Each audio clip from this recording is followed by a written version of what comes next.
اعوذ باللہ من الشیطان الرجیم بسم اللہ الرحمن الرحیم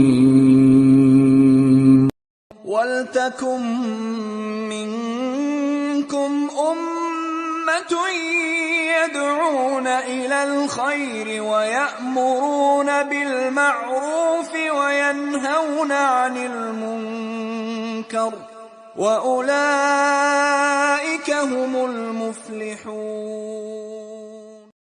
الحمد للہ رب العالمین والصلاة والسلام علی رسولہ الکریم. اما بعد، اعوذ باللہ من الشیطان الرجیم. بسم اللہ الرحمن الرحیم. یا ایہا الناس اتقوا ربکم الذی خلقکم من نفس واحدہ وخلق منها زوجها وبث منهما رجالا كثيرا ونساء واتقوا الله الذي تساءلون به والأرحام إن الله كان عليكم رقيبا. وقال تعالى في موضع آخر: يا أيها الذين آمنوا اتقوا الله حق تقاته ولا تموتن إلا وأنتم مسلمون. وقال تعالى في موضع آخر: يا أيها الذين آمنوا اتقوا الله وقولوا قولا سديدا يصلح لكم أعمالكم ويغفر لكم ذنوبكم ومن يطع الله ورسوله فقد فاز فوزا عظيما. أما بعد، قال الله تبارك وتعالى: إنما المؤمنون الذين إذا ذكر الله وجلت قلوبهم وَإِذَا تُلِيَتْ عَلَيْهِمْ آيَاتُهُ زَادَتْهُمْ إِيمَانًا وَعَلَى رَبِّهِمْ يَتَوَكَّلُونَ. قابل احترام حاضرین جماعت، تمام قسم کی تعریف و توصیف اللہ وحدہ لا شریک لہ کے لیے لائق و زیبا ہے. انگنت و لاتعداد درود و سلام نازل ہو جیو تمام انبیاء کرام پر، بالخصوص محمد الرسول اللہ صلی اللہ علیہ وسلم پر. مختصر سے حمد و ثنا درود و سلام کے بعد آج کے موضوع کی طرف ہم چلتے ہیں. موضوع ہے انسانی زندگی پر توکل کے اثرات. اس موضوع کو سمجھنے کے لیے مجھے اور آپ کو سب سے پہلے توکل کس کو کہتے ہیں اس بات کو سمجھنا چاہیے. توکل یہ عربی لفظ ہے، اردو میں اس کا معنی بھروسے کے ہوتے ہیں. کسی کے اوپر بھروسہ کرنا یہ توکل کہلاتا ہے. توکل کا لغوی معنی یہ ہوتا ہے کہ ٹیکہ دینا. جیسے کوئی دیوار سے لگ کر ٹیکہ لگا کر بیٹھتے ہیں تو اس نے دیوار پر بھروسہ کیا، دیوار پر توکل کیا. تو توکل کا معنی بھروسے کے ہیں، لغوی اعتبار سے اس کا معنی ٹیکے کے ہیں. یعنی آدمی یہ یقین کرتا ہے کہ ٹیکہ لگا کر بیٹھنے کے بعد اسے یہ یقین رہتا ہے کہ یہ دیوار میرا وزن سنبھالے گی، یہ دیوار میرا وزن سنبھالے گی اور مجھے گرنے سے بچائے گی. اس طرح بھروسہ کرنا یہ توکل کہلاتا ہے. توکل کا اصطلاحی معنی ہے، اصطلاحی معنی مطلب عام طور پر عام مفہوم سمجھنے کے لیے اس کا معنی یہ ہے کہ ظاہری اسباب کو اپناتے ہوئے اللہ رب العالمین کی ذات پر بھروسہ کرنا توکل ہے. میرے بھائیو، توکل کا حکم کیا ہے؟ جیسے عبادات میں بعض عبادتیں سنت ہیں، بعض عبادتیں واجب ہیں، بعض عبادتیں فرض ہیں. اس طرح توکل کا حکم کیا ہے؟ کیا توکل اللہ کی ذات پر بھروسہ کرنا سنت ہے یا واجب ہے یا مستحب ہے؟ اس کا حکم کیا ہے؟ تو میرے بھائیو، شریعت میں معلوم ہوتا ہے توکل کا حکم فرض کا ہے. جیسے ہم پر اللہ رب العالمین کے لیے 5 وقتہ نماز ادا کرنا فرض ہے، اور اللہ کی خوشنودی کے لیے صاحب استطاعت زکوٰۃ دینا اس کے اوپر فرض ہے، اور صاحب استطاعت پر اللہ کی خوشنودی کے لیے حج کرنا فرض ہے۔ اسی طرح ان ساری عبادتوں کا لب لباب، اس کا خلاصہ، اس کا مغز اللہ رب العالمین کے اوپر بھروسہ، توکل ہے، اور وہ توکل فرض کے حکم میں ہے۔ اگر کوئی بندہ اللہ رب العالمین کے اوپر بھروسہ کیے بغیر عبادتیں کرتا ہے، نمازیں پڑھتا ہے، زکوٰۃ دیتا ہے، صدقہ و خیرات کرتا ہے، لیکن اللہ کی ذات پر بھروسہ نہیں کرتا، تو ایسے بندے کا ایمان خطرے میں ہے، کیونکہ ایمان میں سب سے پہلی چیز جو بتائی گئی ہے وہ اللہ پر ایمان لانا ہے۔ اللہ پر ایمان لانے کا مطلب یہ ہے کہ ہر حال میں اللہ پر بھروسہ کیا جائے۔ بندے کا یہ یقین ہونا چاہیے کہ اللہ تبارک و تعالی فائدہ پہنچائے گا، مجھے نقصان سے بچائے گا، ہمیشہ مجھے فائدے میں رکھے گا اور نقصان سے روک لے گا۔ اس طرح بھروسہ کرنا اللہ کی ذات سے یہ توکل ہے، اور یہ ضروری ہے ہر مسلمان کے لیے، ہر مومن کے لیے، صاحب ایمان کے لیے اللہ کی ذات پر بھروسہ کرنا فرض ہے۔ اگر کوئی بندہ بھروسہ نہیں کرتا اللہ رب العالمین پر تو اس کا ایمان خطرے میں ہے۔ تو میرے بھائیوں، جب ہم توکل کا حکم جان لیے ہیں تو اس موضوع پر ایک قدم آگے بڑھتے ہیں۔ اللہ رب العالمین کیا ہمارے لیے توکل کا حکم دیا ہے؟ جیسے قرآن مجید میں نماز پڑھنے کا حکم دیا گیا، زکوٰۃ ادا کرنے کا حکم دیا گیا، اسی طرح بہت ساری باتوں کا حکم دیا گیا ہے، اسی طرح کیا اللہ نے توکل کا یعنی اپنے اوپر بھروسہ کرنے کا حکم دیا ہے یا نہیں؟ اگر اس زمرے میں ہم دیکھتے ہیں تو اللہ رب العالمین 10 نہیں 20 نہیں سینکڑوں جگہوں پر اللہ تبارک و تعالیٰ نے توکل کا حکم دیا ہے۔ قرآن مجید میں کئی ایسے مقامات ہیں جہاں اللہ تبارک و تعالیٰ اپنے بندوں کو اس کی ذات پر بھروسہ کرنے کا حکم دیا ہے۔ انہی میں بطور مثال سورۃ الانفال سورہ نمبر 8 آیت نمبر 2 کی آپ کے سامنے تلاوت کی گئی، جس میں اللہ تبارک و تعالیٰ مومنوں کا ذکر کر رہا ہے، یعنی مومنوں کے صفات بیان کر رہا ہے۔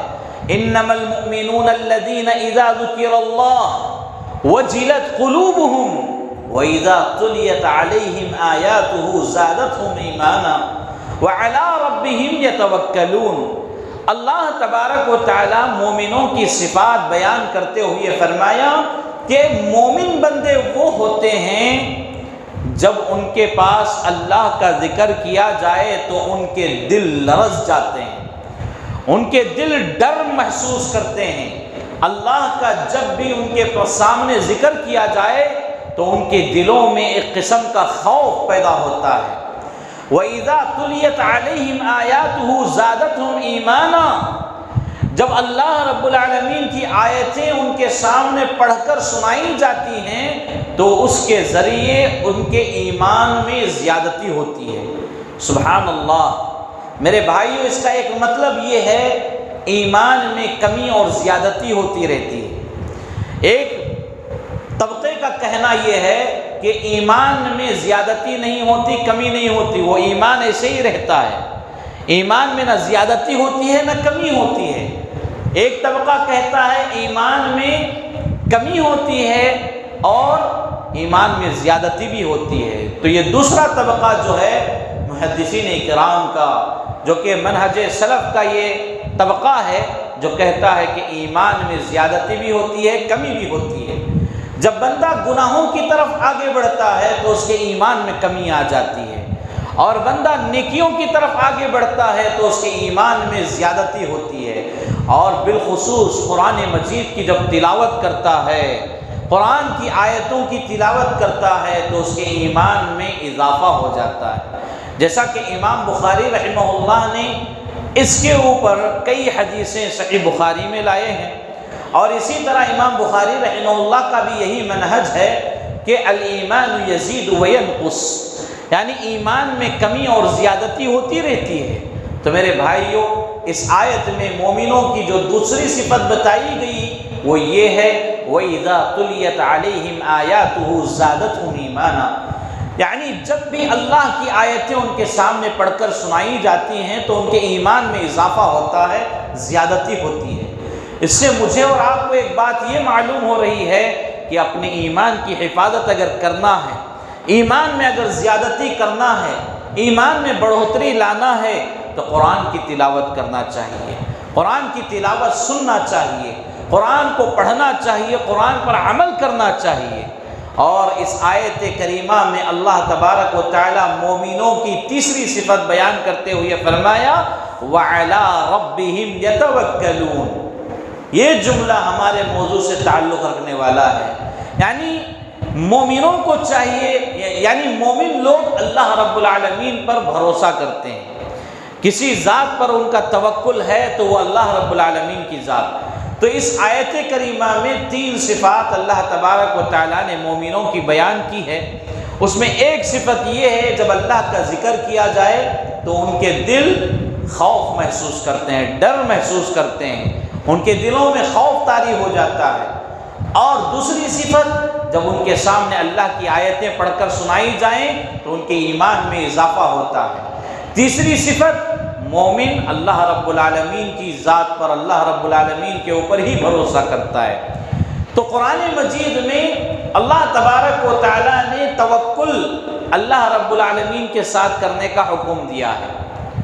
اسی طرح اللہ تبارک و تعالیٰ قرآن مجید میں سورۃ التغابن کی آیت نمبر 13 میں فرمایا اللہ لا الہ الا ہو، اللہ کے علاوہ کوئی معبود برحق نہیں، وعلی اللہ فلیتوکل المؤمنون، اور مومنوں کو چاہیے کہ وہ اللہ رب العالمین کے اوپر بھروسہ کرے، اللہ رب العالمین کے اوپر توکل کرے۔ تو اس سے بھی، اس آیت سے بھی ہمیں یہ بات معلوم ہوتی ہے کہ مومنوں کا عمل، مومنوں کا شیوا یہ ہوتا ہے وہ اللہ رب العالمین کے اوپر بھروسہ کرتے ہیں۔ اسی طرح اللہ تبارک و تعالی سورۃ الاحزاب سورہ نمبر 33 آیت نمبر 3 میں بیان فرمایا وَتَوَكَّلْ عَلَى اللَّهِ وَكَفَى بِاللَّهِ وَكِيلًا، یعنی تم اللہ رب العالمین کے اوپر توکل کرو، اللہ رب العالمین کے اوپر بھروسہ کرو، اللہ تبارک و تعالیٰ تمہارے لیے کافی ہو جائے گا۔ اللہ تبارک و تعالیٰ تمہارے لیے کافی ہونے کا مطلب کیا ہے؟ مطلب یہ ہے کہ دنیا کی ہر قسم کی پریشانی سے اللہ تمہیں محفوظ کر لے گا، شیاطین کے حربوں سے، جنات کے شر سے اللہ تبارک و تعالیٰ تمہاری حفاظت فرمائے گا، اور اللہ تبارک و تعالیٰ بہترین کارساز ہے۔ تو میرے بھائیوں، مختصر ان آیتوں سے ہمیں یہ بات معلوم ہوتی ہے کہ اللہ رب العالمین نے قرآن مجید میں کئی جگہوں پر توکل کا حکم دیا ہے، اللہ کی ذات پر بھروسہ کرنے کا حکم دیا ہے۔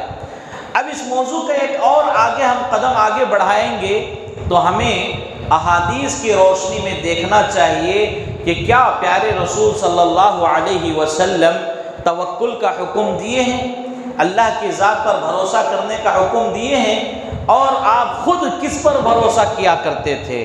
اس بات پر اگر ہم غور و فکر کریں گے تو سب سے پہلی چیز یہ کہ اللہ کے رسول صلی اللہ علیہ وسلم کا کامل بھروسہ اللہ رب العالمین کی ذات پر تھا، جیسا کہ کئی حدیثوں میں، کئی صحیح واقعات میں ہمیں اس کا ثبوت ملتا ہے۔ تو میرے بھائیوں، اللہ کے رسول صلی اللہ علیہ وسلم نے حکم بھی سنایا ہے، اللہ کی ذات پر بھروسہ کرنے والوں کے سلسلے میں خوشخبری سنائی ہے۔ صحیح بخاری کی حدیث ہے، حدیث نمبر 2375، جس کے راوی حضرت ابن عباس رضی اللہ تعالی عنہما ہیں۔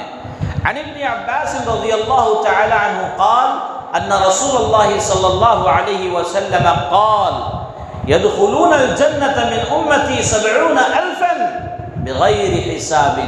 سبحان اللہ، پیارے رسول صلی اللہ علیہ وسلم فرماتے ہیں کہ میری امت میں 70,000 ایسے لوگ ہوں گے جو بغیر حساب و کتاب کے جنت میں داخل ہوں گے۔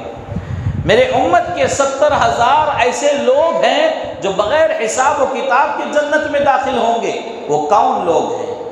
ہم الذین لا یسترقون ولا یتطیرون وعلی ربہم یتوکلون، یعنی وہ لوگ رقیے پر بھروسہ نہیں کرتے، یعنی دم، اگر کسی کے اوپر کوئی بیماری لاحق ہو گئی، کسی کے اوپر کوئی شیطانی حملہ ہو گیا، تو وہ لوگ رقیہ نہیں کراتے، دم نہیں کرواتے، بلکہ اللہ رب العالمین کی ذات پر بھروسہ کرتے۔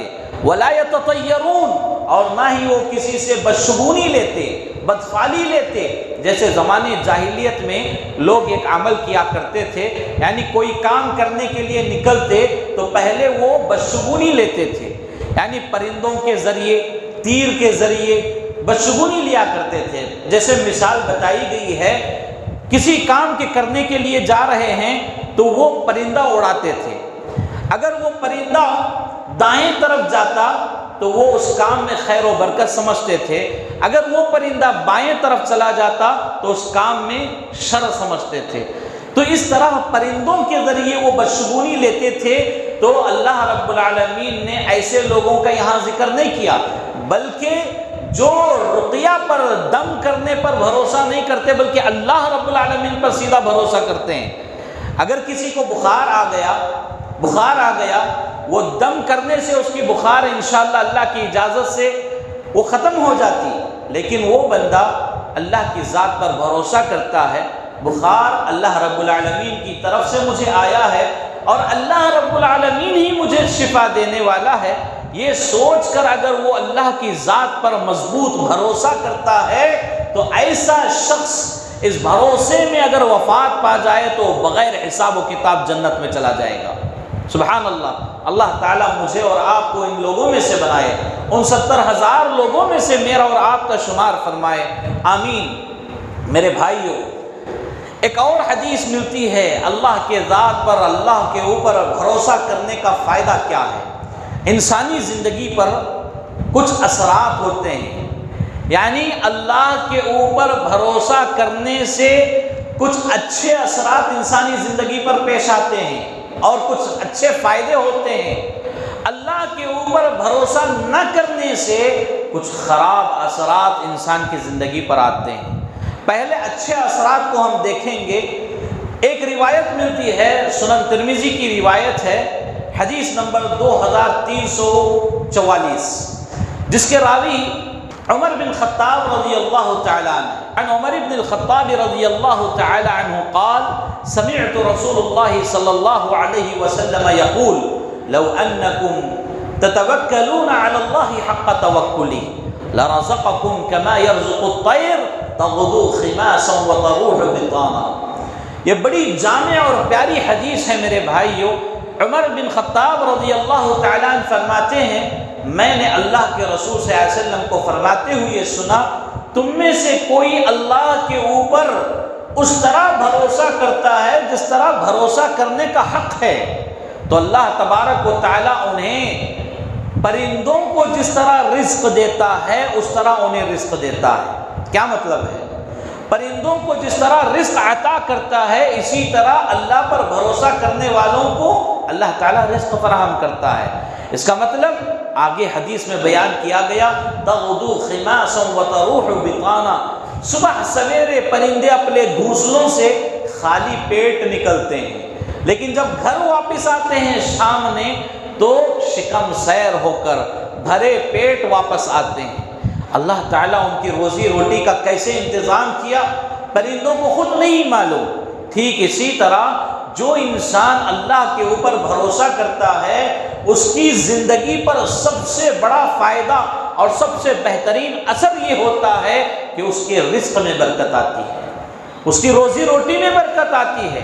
وہ گمان بھی نہیں کر سکتا اللہ تعالیٰ اسے ایسی جگہوں سے رزق فراہم کرتا ہے، ایسی جگہوں سے اسے روزی دیتا ہے۔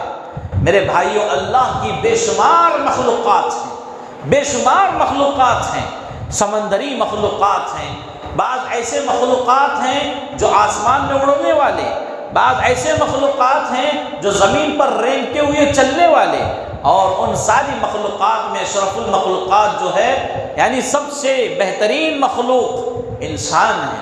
اللہ تعالیٰ سارے مخلوقات کو روزی دے رہا ہے، اور یہاں پر ایک بات معلوم ہونا چاہیے، چرند پرند اللہ رب العالمین کے اوپر توکل رکھتے ہیں، بھروسہ رکھتے ہیں۔ صحیح مسلم کی ایک حدیث میں آیا ہے کہ چڑیا، جو چھوٹا سا پرندہ ہوتا ہے، چڑیا ہر دن صبح سے لے کر شام تک تقریباً 70 مرتبہ اللہ رب العالمین سے توبہ استغفار کرتی ہے۔ اللہ اکبر! یہ بے زبان پرندہ اللہ رب العالمین سے استغفار طلب کرنے کا مطلب کیا ہے؟ وہ پرندہ اللہ کی ذات پر بھروسہ کر رہا ہے۔ اسی طرح صحیح مسلم کی ایک اور حدیث ہے جس میں چونٹیوں کا ذکر کیا گیا ہے۔ حضرت سلیمان علیہ السلام بارش طلب کرنے کے لیے اپنے لشکر کو لے کر جا رہے تھے، راستے میں اچانک لشکر کو رکنے کو حکم دیا، دیکھا کہ چونٹیوں کا ایک لشکر، چونٹیوں کی ایک جماعت اللہ رب العالمین سے بارش کے لیے دعا طلب کر رہی ہے، اپنے سامنے کے چھوٹے چھوٹے ہاتھ آسمان کی طرف اٹھا کر چونٹی اللہ رب العالمین سے دعا کر رہی ہے۔ تو حضرت سلیمان علیہ السلام نے کہا، اللہ رب العالمین سے یہ چھوٹی مخلوق بارش طلب کر رہی ہے، اللہ تعالیٰ اس کی دعا کو قبول فرماتے ہوئے بارش نازل فرمائے گا، اب ہمارے دعا کی ضرورت نہیں ہے۔ لشکر لے کر واپس پلٹ گئے۔ تو ان حدیثوں سے کیا معلوم ہوتا ہے؟ ان حدیثوں سے یہ بات معلوم ہوتی ہے کہ اللہ رب العالمین کی ہر مخلوق اللہ پر بھروسہ کرتی ہے، اللہ کے ذات پر توکل رکھتی ہے، اور انسانوں میں بعض انسان اللہ کی ذات پر کامل بھروسہ کرتے ہیں اور ان کی زندگی میں خیر و برکت ہوتی ہے۔ بعض انسان اللہ کی ذات پر بھروسہ نہیں کرتے، طرح طرح کے غلط جگہوں پر جا کر بھروسہ کرتے ہیں، غلط چیزوں پر بھروسہ کرتے ہیں، اور ان کی زندگیوں میں نحوست ہی نحوست ہوتی ہے، یعنی خیر و برکت سے ان کی زندگی خالی ہوتی ہے۔ میرے بھائیو، انسانی زندگی پر توکل کے بہترین اثرات کیا ہیں؟ دیکھیے، سب سے بڑا فائدہ، سب سے بہترین اثر انسان کی زندگی میں اس کی روزی روٹی میں برکت آتی ہے، جیسا کہ ابھی آپ کے سامنے جامع ترمذی کی حدیث پیش کی گئی ہے۔ اسی طرح اللہ کے رسول صلی اللہ علیہ وسلم کے خلاف دشمن جمع ہو گئے، انہیں قتل کرنے کی سازش کی گئی، انہیں مارنے کی کوشش کی گئی، اور اللہ کے رسول صلی اللہ علیہ وسلم کو بتایا گیا کہ دشمن آپ کے خلاف سازشیں کر رہا ہے، آپ کے خلاف جمع ہو رہا ہے۔ اللہ کے رسول صلی اللہ علیہ وسلم نے کیا کہا؟ اس وقت اللہ کے رسول صلی اللہ علیہ وسلم نے وہی جملہ کہا جو جملہ حضرت ابراہیم علیہ السلام نمرود کی آگ میں ڈالے جانے سے پہلے کہا تھا، حسبی اللہ و نعم الوکیل، اللہ کافی ہے ہمارے لیے، وہ بہترین کارساز ہے۔ اللہ کے رسول صلی اللہ علیہ وسلم یہ جملہ کس لیے کہا؟ اس لیے کہا کہ اللہ کی ذات پر آپ کا کامل بھروسہ تھا، کامل یقین تھا، اور اللہ تبارک و تعالیٰ اس بھروسے کا اثر، اس کا بہترین اثر، اس کا بہترین فائدہ آپ کی زندگی میں یہ بتایا کہ آپ دشمنوں کی نظروں کے سامنے سے نکل گئے، لیکن دشمنوں کی نظروں کو اللہ نے اچک لیا تھا، ان کی نظریں رسول اللہ صلی اللہ علیہ وسلم کو دیکھ نہیں پائی، آپ آرام سے اطمینان کے ساتھ وہاں سے نکل گئے۔ تو میرے بھائیو، اللہ کی ذات پر جتنا کامل بھروسہ انسان کا رہے گا، اللہ تعالیٰ اتنے ہی اچھے اثرات اس کی زندگی میں پیدا کرے گا۔ حضرت علی رضی اللہ تعالیٰ عنہ کے سلسلے میں آتا ہے، اللہ کے رسول صلی اللہ علیہ وسلم جب ہجرت کر کے نکلنے والے تھے، حضرت علی رضی اللہ تعالیٰ عنہ کو یہ ذمہ داری سونپی کہ میرے پاس لوگوں کی امانتیں ہیں، میرے پاس لوگوں کی امانتیں ہیں، صبح ہونے کے بعد وہ امانتیں بالکل صحیح طریقے سے لوگوں کو پہنچا کر تم بھی آ جانا۔ اللہ کے رسول صلی اللہ علیہ وسلم اپنے بستر پر حضرت علی رضی اللہ تعالیٰ عنہ کو لٹا کر وہاں سے چلے گئے، اور آپ کے خیمے کے باہر، آپ کے مکان کے باہر، آپ کے مسکن کے باہر دشمن ننگی تلواریں لے کر کھڑے ہیں، یعنی جیسے ہی اللہ کے رسول صلی اللہ علیہ وسلم باہر نکلیں گے ہم ان کو قتل کر دیں گے، لیکن اللہ رب العالمین نے ان کی نظروں کو کیا ہے مغلوب کر دیا، ان کی نظروں کو چھین لیا، ان کی بصیرت چھین لی گئی۔ اللہ کے رسول صلی اللہ علیہ وسلم وہاں سے نکل گئے، اور حضرت علی رضی اللہ تعالیٰ عنہ کا بھروسہ بھی کس پر تھا؟ اللہ رب العالمین کی ذات پر۔ اللہ رب العالمین کی ذات پر وہ اس طرح سوتے رہے کہ حضرت علی رضی اللہ تعالیٰ عنہ کا بیان ہے کہ اس رات انہیں بڑی اطمینان والی نیند آئی تھی۔ سبحان اللہ، تلواروں کے سائے میں کون اس طرح مطمئن ہو کر سو سکتا ہے؟ میرے بھائیوں، یہ اسی توکل کا کمال ہے جو اللہ رب العالمین کی ذات پر کیا گیا۔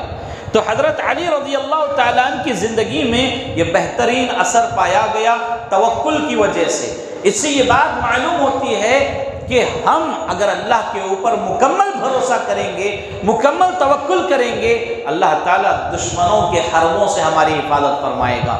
جیسے حضرت علی کو اللہ تعالیٰ نے دشمنوں کی تلوار سے بچا لیا، اسی طرح موجودہ دور میں کتنے بڑے دشمن ہی کیوں نہ آ جائیں، کتنے بڑے فتنے کیوں پیدا نہ ہو جائیں، کتنے بڑے حملے مسلمانوں پر کیے نہ جائیں، وہ مسلمان محفوظ رہے گا جو اللہ رب العالمین کی ذات پر بھروسہ رکھتا ہے، کامل یقین رکھتا ہے۔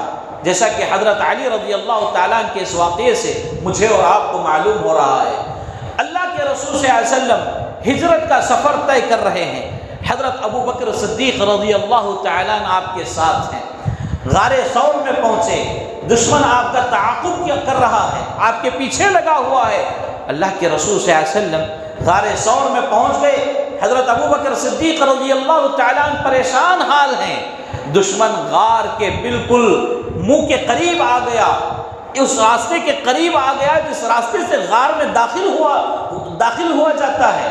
وہاں پر آنے کے بعد حضرت ابو بکر صدیق رضی اللہ تعالیٰ عنہ نے کہا، اے اللہ کے رسول صلی اللہ علیہ وسلم، دشمن بالکل سر پر آ کر کھڑا ہے، ان کی آوازیں ہمیں سنائی دی جا رہی ہیں، اب کیا ہوگا؟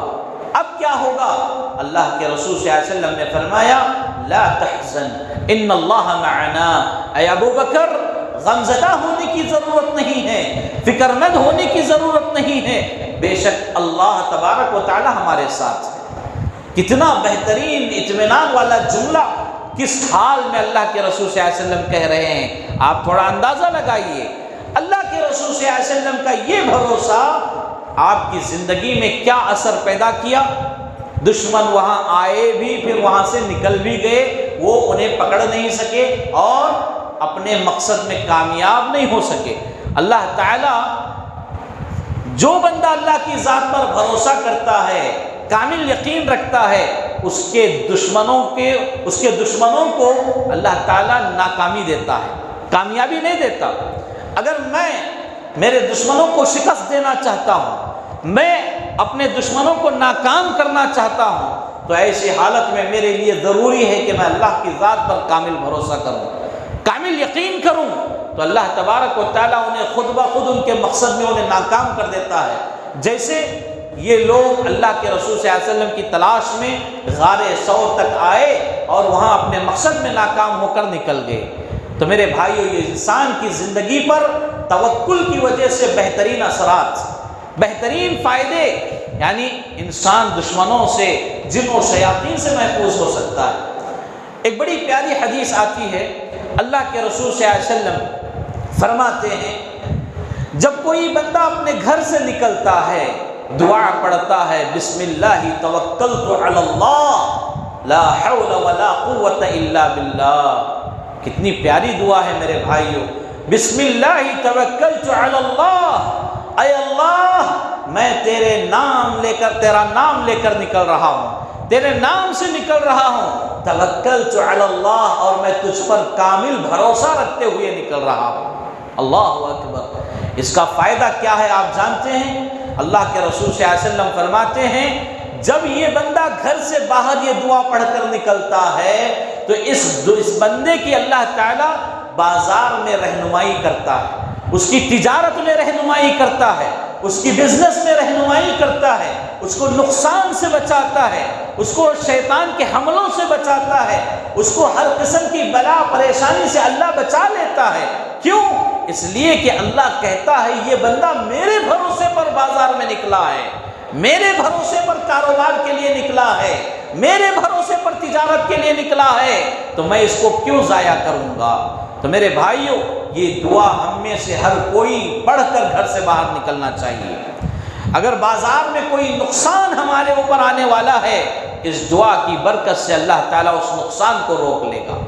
تجارت میں نقصان ہونے والا ہو، کاروبار میں نقصان آنے والا ہو، اللہ تعالیٰ اس دعا کی برکت سے اس نقصان کو بچا لے گا، اس نقصان کو ہٹا لے گا اور اس نقصان سے ہمیں بچا لے گا۔ اور اس دعا کی برکت کیا ہے؟ وہ اللہ کی ذات پر بھروسہ ہے۔ اور بندہ کاروبار سے، تجارت سے لوٹ کر جب رات میں گھر آتا ہے، اللہ کی دی ہوئی روزی کھا کر جب سونے کے لیے بستر پر جاتا ہے، تو سونے کی بہت ساری دعائیں بتائی گئی ہیں۔ ان میں سے ایک دعا یہ ہے، اللہم لک اسلمت وبک آمنت، یعنی اے اللہ میں اپنی ساری چیزیں تیرے حوالے کر رہا ہوں، ساری چیزیں تیرے حوالے کر رہا ہوں، وبک آمنت، اور میں تیرے اوپر ایمان رکھتا ہوں، وعلیک توکلت، اور تیری ہی ذات پر بھروسہ کرتا ہوں۔ تو میرے بھائیو، یہ دعا پڑھ کر کوئی بندہ سوتا ہے، اللہ تعالیٰ ہر قسم کے شر سے اس کی حفاظت فرماتا ہے۔ پوری رات اللہ تعالیٰ جن و شیاطین کے خطرناک حملوں سے اس کی حفاظت کرتا ہے۔ کیوں؟ اس لیے کہ اللہ کہتا ہے کہ یہ بندہ میرے بھروسے پر سو رہا ہے، میرے بھروسے پر سو رہا ہے، تو میں اس کو کیسے نقصان پہنچا سکتا ہوں؟ تو میرے بھائیو دیکھیے دعاؤں میں کتنی جان ہے۔ تو اللہ کی ذات پر جو بھروسہ کرتے ہیں، جو یقین رکھتے ہیں، اللہ تعالیٰ ان کی زندگی میں بہترین اثرات پیدا کرتا ہے، بہترین فائدے پیدا کرتا ہے، جیسا کہ ابھی ہم سن رہے ہیں۔ اب دیکھیے اس موضوع کا ایک قدم ہم آگے بڑھتے ہیں، کیا ہے؟ زندگی میں برے اثرات بھی آتے ہیں۔ اللہ کی ذات پر اگر ایمان اڑ جائے، اللہ کی ذات سے بھروسہ ہٹ جائے، یقین ہٹ جائے، تو پھر انسان کی زندگی میں پریشانیاں، دشواریاں، مشکلات اس کو سامنا کرنا پڑتا ہے، اور میرے بھائیوں ناکامی اس کا مقدر بن جاتی ہے۔ اللہ تبارک و تعالیٰ سورۃ التوبہ کی آیت نمبر 25 اور 26 میں جنگ حنین کا واقعہ پیش کیا ہے۔ اللہ تبارک و تعالیٰ اس کے اندر میرے اور آپ کے لیے بڑا ہی درس، بڑا بہترین درس رکھا ہے۔ وہ کیا درس ہے؟ سورۃ التوبہ کی آیت نمبر 25 اور 26 میں اللہ تبارک و تعالیٰ فرما رہا ہے، لَقَدْ نَصَرَكُمُ اللَّهُ فِي مَوَاطِنَ كَثِيرَةٍ وَيَوْمَ حُنَيْنٍ إِذْ أَعْجَبَتْكُمْ كَثْرَتُكُمْ، یعنی اللہ تبارک و تعالیٰ مومنوں سے، مسلمانوں سے مخاطب ہے، صحابہ کرام سے مخاطب ہے۔ اللہ تبارک و تعالیٰ سارے لوگوں سے، مومنوں سے خطاب کرتے ہوئے فرمایا، ہم نے تمہیں بہت سارے میدانوں میں فتح نصیب کی، بہت سارے میدانوں میں تمہیں کامیابی دی، اسی طرح حنین کے دن بھی تمہیں کامیابی دی، حنین کے دن بھی کامیابی دی۔ یہاں حنین کا دن خاص اللہ تعالیٰ کیوں ذکر کر رہا ہے؟ اس کی ایک وجہ ہے۔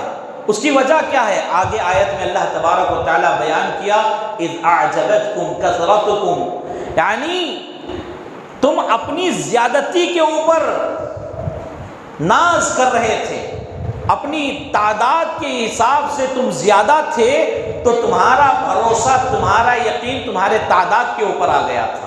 اللہ اکبر، تمہاری زیادتی کے اوپر آ گیا تھا۔ ایسے وقت میں زمین اپنی کشادگی کے باوجود ہم تمہارے لیے تنگ کر دیے تھے، ثم ولیتم مدبرین، اور تم اس حالت میں پیٹ پھیر کر بھاگنے لگے، پیٹ پھیر کر بھاگنے لگے۔ اور اللہ تبارک و تعالیٰ آگے آیت میں فرماتا ہے، ثم انزل اللہ سکینتہ علی رسولہ وعلی المؤمنین وانزل جنودا لم تروها وعذب الذین کفروا وذلک جزاء الکافرین، یعنی اللہ تبارک و تعالیٰ فرماتا ہے کہ اللہ تبارک و تعالیٰ ایسی حالت میں تمہاری مدد کی۔ کس حالت میں؟ جب تم پیٹ پھیر کر بھاگ رہے تھے، ایسی حالت میں اللہ تبارک و تعالیٰ اپنی سکونت، اپنی تسکین تمہارے اوپر نازل کیا، اللہ کے رسول صلی اللہ علیہ وسلم پر نازل کیا، مومنوں پر نازل کیا، اور اللہ رب العالمین آسمان سے ایسے لشکر نازل کیے جسے تم دیکھ نہیں سکتے، جسے تمہاری آنکھیں دیکھ نہیں سکتی، اور وہ لشکر فرشتوں کا لشکر تھا۔ وہ لشکر آ کر جنگ کیا، اور کافروں کو سزا بھی اللہ رب العالمین نے ان کے برابر دے دیا۔ تو میرے بھائیو، دراصل سورۃ التوبہ کی آیت نمبر 25 اور 26 میں جو واقعہ بیان کیا ہے وہ غزوہ حنین کا واقعہ ہے۔ حنین ایک مقام کا نام ہے، مکہ اور طائف کے درمیان یہ مقام تھا. یہاں کے لوگ کفار تیر اندازی میں بڑے ماہر تھے، یعنی جو تیر چلانا جانتے ہیں اس میں بڑی مہارت رکھتے تھے. یہ لوگ تیر اندازی میں بڑے ماہر تھے. اللہ کے رسول صلی اللہ علیہ وسلم اپنے صحابہ کے ساتھ جا کر مکہ فتح کر لیے. مکہ فتح کرنے کے تقریباً 18 یا 19 دن کے بعد انہیں معلوم ہوا کہ حنین کے لوگ، حنین میں 2 بڑے قبیلے پائے جاتے تھے اور وہ کفار کے قبیلے تھے، وہ لوگ مسلمانوں پر چڑھائی کی تیاری کر رہے تھے، مسلمانوں پر حملے کی تیاری کر رہے تھے. اللہ کے رسول صلی اللہ علیہ وسلم کو معلوم ہوا کہ حنین کے لوگ مسلمانوں پر حملہ کرنے والے ہیں، وہ تیاری میں لگے ہوئے ہیں. تو اللہ کے رسول صلی اللہ علیہ وسلم فوراً اپنے صحابہ کا ایک لشکر جمع کیا جن کی تعداد 12,000 تھی. صحابہ 12,000 کی تعداد میں تھے. اللہ کے رسول صلی اللہ علیہ وسلم وہ تعداد، وہ لشکر لے کر حنین پہنچے. تو وہاں پر حنین کے لوگ، یہ جو تیر انداز تھے، بڑے ماہر تھے. ان لوگوں نے پہلے ہی سے تیر اندازوں کو کمین گاہوں میں بٹھا دیا تھا، خفیہ جگہوں پر بٹھا دیا تھا، یعنی ایسے جگہوں پر بٹھا دیا تھا جہاں مسلمانوں کا خیال بھی نہیں جاتا ہو. یعنی ایسی جگہوں پر ان کو پہلے ہی سے بٹھا کر پورا انتظام کر دیا گیا تھا. جنگ کی تیاری ہو چکی تھی. اب صحابہ کرام رسول اللہ صلی اللہ علیہ وسلم کے ساتھ حنین پہنچے، میدان میں پہنچے، تو ان کے دلوں میں ایک چھوٹی سی بات آ گئی. وہ کیا تھی؟ آج ہماری تعداد بہت زیادہ ہے، ہم 12,000 ہیں، ہمارے مقابلے میں کفار کم ہیں، جبکہ اللہ تبارک و تعالی ہماری کم تعداد میں ہم کو فتح نصیب کیا ہے، تو اب زیادہ ہیں ہم لوگ، ہماری تعداد زیادہ ہے تو فتح ہماری قسمت میں ہے. اس طرح چھوٹے سے ایک خدشے میں وہ لوگ مبتلا ہو گئے. تو اللہ تبارک و تعالی نے ان کے اس خیال کو تھوڑی دیر کے لیے ان کے اوپر پلٹا دیا، صحابہ کے اوپر پلٹا دیا، اور تیر انداز جو بیٹھے تھے اتنے تیر برسائے، تیر کی بچھاڑ صحابہ کرام رضوان اللہ علیہم اجمعین کو میدان چھوڑ کر بھاگنے پر مجبور کر دیا. سارے لوگ بھاگنے لگے، ادھر ادھر بھاگ رہے ہیں. انہیں معلوم بھی نہیں ہو رہا ہے کہ یہ تیروں کی بارش ہو کہاں سے رہی ہے، کہاں سے ہو رہی ہے. تو صحابہ بھاگنے لگے. اللہ کے رسول صلی اللہ علیہ وسلم میدان میں کھڑے ہیں. آپ کے آس پاس تقریباً صرف 100 صحابہ باقی تھے. 12,000 صحابہ میں سے صرف 100 صحابہ اللہ کے رسول صلی اللہ علیہ وسلم کے ساتھ کھڑے تھے، باقی سب بھاگنے میں لگے ہوئے تھے، جس کا ذکر اللہ نے قرآن مجید میں فرمایا ثم ولیتم مدبرین، تم پھر کیا ہے، پیٹ پھیر کر بھاگنے لگے. یہ تمہاری حالت ہو گئی تھی. اللہ کے رسول صلی اللہ علیہ وسلم سب کو آواز دینے لگے، اللہ کے بندو رک جاؤ، اللہ کے بندو رک جاؤ، میں اللہ کا رسول ہوں، میں اللہ کا رسول ہوں، محمد بن عبداللہ ہوں، عبد المطلب کا میں کیا ہے، بیٹے کا بیٹا ہوں. اس طرح اللہ کے رسول صلی اللہ علیہ وسلم نعرے لگاتے ہوئے صحابہ کو روکنے کی کوشش کی، لیکن صحابہ برابر بھاگے جا رہے ہیں. اتنے میں اللہ کے رسول صلی اللہ علیہ وسلم حضرت عباس رضی اللہ تعالیٰ عنہ کو حکم دیے کہ اے عباس، حضرت عباس رضی اللہ تعالیٰ عنہ کو آواز لگانے کا حکم دیے. کیوں؟ اس لیے کہ حضرت عباس رضی اللہ تعالیٰ عنہ کی آواز بہت اونچی تھی، اچھی آواز کے مالک تھے. حضرت عباس رضی اللہ تعالیٰ عنہ آواز لگائے اور صحابہ کرام کو ایسے للکارا کہ سارے صحابہ پھر اللہ کے رسول صلی اللہ علیہ وسلم کے پاس جڑ گئے، جم گئے. اس کے بعد اللہ تبارک و تعالیٰ نے جب انہیں اپنی اس غلطی کا احساس ہوا تو اللہ تبارک و تعالیٰ ان کی مدد کیا. کس طرح مدد کیا؟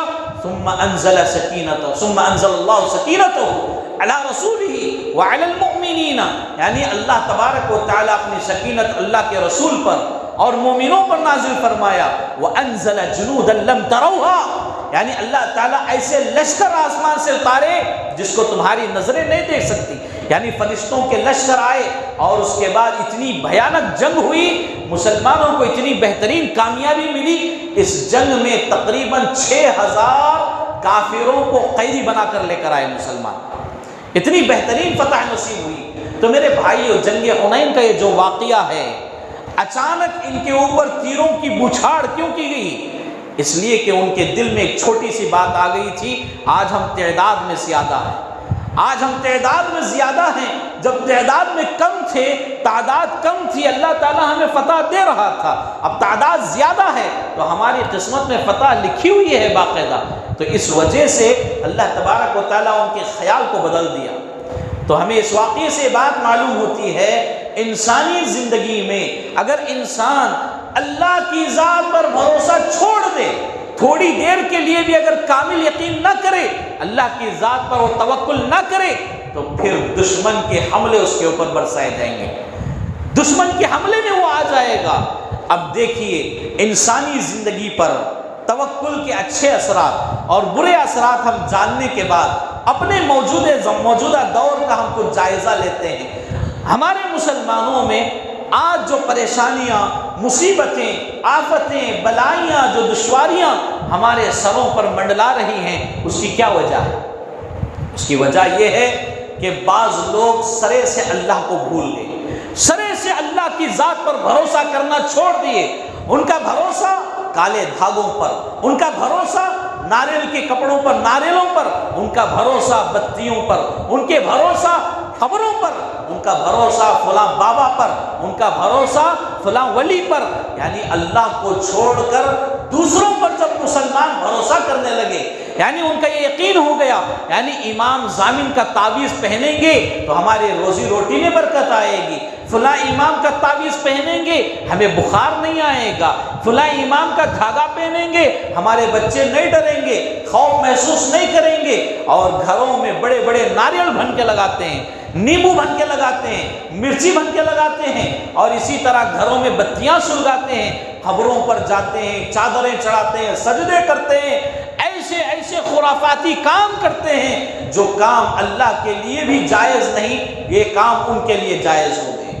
یعنی بعض ایسے کام ہیں جو کیا ہے، بھروسہ اللہ سے ہٹا کر ناریلوں نیمبوؤں پر لایا جاتا ہے، تو ایسے کام جائز نہیں ہیں۔ یعنی میرے بھائیوں، ایسے کام آج مسلمانوں کے درمیان آ گئے، اسی لیے اللہ تبارک و تعالی ہمارے اوپر ظلم و ستم کے پہاڑ توڑ رہا ہے۔ سورۃ التوبہ کی ان 2 آیتوں کو دیکھ لیں، صحابہ کے اندر چھوٹا سا ایک خیال آ گیا، شیطان کی طرف سے یہ وسوسہ آ گیا، جس کی وجہ سے وہ شکست میں مبتلا ہو گئے تھے، لیکن اللہ تبارک و تعالیٰ نے پھر فرشتوں کے ذریعے ان کی مدد فرمائی اور انہیں فتح نصیب فرمائی۔ اب آج کل ہمارے زمانے میں دیکھیے، ہم اللہ کی ذات پر کیا بھروسہ کر رہے ہیں؟ اللہ کی ذات پر ہمارا بھروسہ نہیں ہے۔ جو لوگ اہل حدیث کہتے ہیں اپنے آپ کو، ان کے اندر بھی اللہ کے اوپر بھروسہ نہیں رہا، ان کے اندر اللہ کا بھروسہ ختم ہوتا جا رہا ہے۔ ان کے اندر بھی کیا بھروسہ آ رہا ہے؟ اپنے دکان کا بھروسہ، اپنے مکان کا بھروسہ، اپنی تجارت کا بھروسہ۔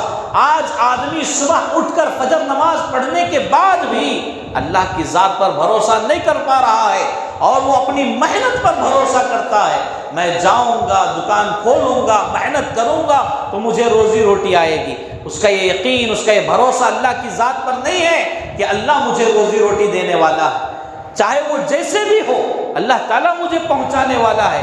یہ بھروسہ آج ہمارے مسلمانوں میں بہت کم ہو چکا ہے۔ اب ہمارے خواتین کا اگر مسئلہ دیکھیں، گھروں میں طرح طرح کے عقیدے، ایسے عقیدے جو کہ ہمارے ایمان کو تباہ و برباد کر کے رکھ دیتے ہیں۔ گھروں میں تھوڑا دروازے کی آواز ہو جائے، فوراً نانی کیا کہتے ہیں؟ آواز مت کرو، گھر میں لڑائیاں ہونے والی ہیں۔ تمہارے گھر کے دروازے کو اور لڑائیوں کو کیا تعلق ہے؟ ان چیزوں کا ہمارے عقیدوں سے کتنا گہرا تعلق ہو گیا ہے آپ جانتے ہیں؟ گھر میں آواز نہیں کرنا، دروازے کی آواز نہیں کرنا، دروازے کی آواز کریں گے تو لڑائیاں پیدا ہوں گی، اور اسی طرح گھر کے اوپر کوا اگر بیٹھ کر پکارے تو رشتہ دار آئیں گے۔ گھر میں چولہا جل رہا ہے، آگ زیادہ ہو گئی، اگر لکڑی کا چولہا ہے، آگ زیادہ ہو گئی، گھر میں رشتہ دار آنے والے ہیں۔ اچانک بیٹھے بیٹھے بائیں آنکھ مار لے رہی ہے تو اس کے ساتھ کچھ خراب ہونے والا ہے، اور دائیں آنکھ پر لڑا رہی ہے تو اس دن وہ کچھ میٹھا کھانے والے ہیں۔ اس طرح کے عقیدے کہاں سے آ رہے ہیں میرے بھائیو؟ یہ عقیدے ہندوؤں میں بھی نہیں ہیں، غیر قوموں میں بھی نہیں ہیں۔ اس سے گئے گزرے عقیدے ہم مسلمانوں کے اندر آج جنم لے چکے ہیں۔ کتنے عقیدے میں ذکر کروں، جو ہمارے ایمان کو تباہ و برباد کر کے رکھ رہے ہیں۔ لہٰذا آج ضرورت اس بات کی ہے کہ اللہ کی ذات پر بھروسہ کیا جائے۔ کسی ولی پر، کسی پیر پر، کسی درگاہ پر، کسی مزار پر، کسی ناریل پر، کسی درگاہ کی بتیوں پر، کسی درگاہ کے تبرکات پر، اسی طرح کسی بھی قسم کے شر پھیلانے والی چیزوں پر بھروسہ کرنا گویا اپنے ایمان کا سودا کرنا ہے، اپنے ایمان کی تجارت کرنا ہے۔ لہٰذا یہاں بیٹھے ہر بھائی بہن سے یہ نصیحت ہے، یہ ہمارا پیغام ہے کہ اپنے عقیدے کی حفاظت کیجئے، ایمان کی حفاظت کیجئے، اللہ کی ذات پر بھروسہ کیجئے۔ کیوں؟ اس لیے کہ بھروسے کے قابل کوئی ذات ہے، اللہ کی ذات ہے۔ اللہ کے علاوہ کوئی معبود برحق نہیں جو ہمارے بھروسے کا قابل ہو، ہمارے بھروسے کے قابل ہو، کوئی نہیں ہے صرف اللہ رب العالمین کے علاوہ۔ میرے بھائیو، اللہ کی ذات پر کامل بھروسہ کر کے تو دیکھو، تمہاری زندگیاں کیسے پلٹ جائیں گی تم وہم و گمان میں بھی نہیں سوچ سکتے۔ اللہ تعالیٰ تمہارے رزق میں اتنی کشادگی، اتنی برکت لائے گا کہ تم سوچ بھی نہیں سکتے۔ میرے بھائیو، کئی دلیلیں، کئی حدیثیں ہیں اس سلسلے میں، وقت اجازت نہیں دیتا، میں آپ لوگوں کو اور تھکانا نہیں چاہتا۔ آخری بات یہ ہے کہ جہاں تک ہو سکے، جتنا ہو سکے، ہم اپنے ایمان کو، اپنے بھروسے کو اللہ رب العالمین کے ساتھ جوڑ کر رکھیں۔ دنیا کی کسی بھی قسم کی پریشانی ہو، اللہ تعالیٰ ہمیں محفوظ کر لے گا اس سے، اللہ تعالیٰ اس پریشانی سے، اس مصیبت سے، اس سے ہمیں ضرور نجات دے گا۔ شرط یہ ہے کہ اللہ سے بھروسہ جوڑ لیا جائے، اللہ سے توکل جوڑ لیا جائے۔ تو میرے بھائیو، یہ توکل کے اثرات ہیں انسانی زندگی پر۔ جو اللہ کے ذات پر انسان اچھا توکل کرتا ہے، اس کے ساتھ برابر بھروسہ کرتا ہے، اللہ تعالیٰ اس کی زندگی میں خیر و برکتیں لائے گا، بہترین اثرات لائے گا۔ اور جو بندہ اللہ کی ذات پر بھروسہ نہیں کرتا، اللہ تبارک و تعالیٰ اس کی زندگی میں دشواریاں، پریشانیاں، مصیبتیں لائے گا اور اس کی مدد بھی نہیں کرے گا۔ کیوں؟ اس لیے کہ جب تک اس کو احساس نہ ہو، وہ توبہ نہ کرے، پھر اللہ کی ذات پر بھروسہ نہ کرنے والا ہو جائے، تب تک اللہ تبارک و تعالیٰ اس کو بے یار و مددگار چھوڑ دیتا ہے، لاچار چھوڑ دیتا ہے، اس کا کوئی مددگار نہیں رہے گا۔ لہٰذا کامل بھروسے کی قابل کوئی ذات ہے تو وہ اللہ رب العالمین کی ذات ہے۔ اللہ تبارک و تعالیٰ مجھے اور آپ کو طرح طرح کے خرافات سے بچائے، بدعات سے بچائے، غلط رسم و رواج سے بچائے، اور اللہ رب العالمین کی ذات پر ہمیں کامل بھروسہ کرنے والا بنائے۔ بہترین یقین اللہ تبارک و تعالیٰ پر ہمیں جمائے رکھنے کی اللہ توفیق عطا فرمائے۔ جو کوئی بھی پریشان حال ہیں، اے اللہ سب کو خوشحال زندگی عطا فرما۔ جو قرضوں میں مبتلا ہے، اللہ انہیں اس سے نجات عطا فرما۔ اے اللہ سب کو حلال روزی عطا فرما، حرام روزی سے بچا، حرام کاموں سے بچا، حرام چیزوں سے بچا، حرام پہننے سے، حرام کرنے سے، حرام کہنے سے اللہ ہم سب کی حفاظت فرما۔ اے اللہ یہاں جتنے لوگ بیٹھے ہیں، اے اللہ سب کے جائز ارادوں کو تو پورا فرما، سب کے دل کے ارادوں کو تو بہترین جاننے والا ہے۔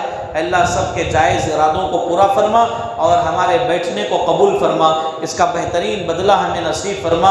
اے اللہ جو کچھ باتیں بتائی گئی ہیں، سبقت لسانی میں اگر کوئی بات کتاب و سنت سے ہٹ کر نکلی ہو، اللہ مجھے معاف فرما اور ہم سب کو اس سے بچا لے، اور جو باتیں کتاب و سنت سے، قرآن اور حدیث کی روشنی میں نکلی ہیں، اللہ ہم سب کو اس پر عمل کی توفیق عطا فرمائے۔ اللہ تعالی ہمارے گھروں میں، ہماری جماعتوں میں، ہمارے دلوں میں پیار و محبت پیدا فرمائے، الفت پیدا فرمائے۔ اللہ ہمیں نفرتوں سے بچائے، حسد سے بچائے، کینہ، کپٹ، بغض جیسی بری خصلتوں سے اللہ ہماری حفاظت فرمائے۔ اللہ تبارک و تعالیٰ دنیا میں جب تک رکھے توحید کی حالت میں رکھے، جب خاتمہ ہو تو خاتمہ بالخیر فرمائے۔ آمین یا رب العالمین۔ اقول قولی ھذا استغفر اللہ لی ولکم ولسائر المسلمین وما توفیقی الا باللہ۔ والسلام علیکم ورحمۃ اللہ وبرکاتہ۔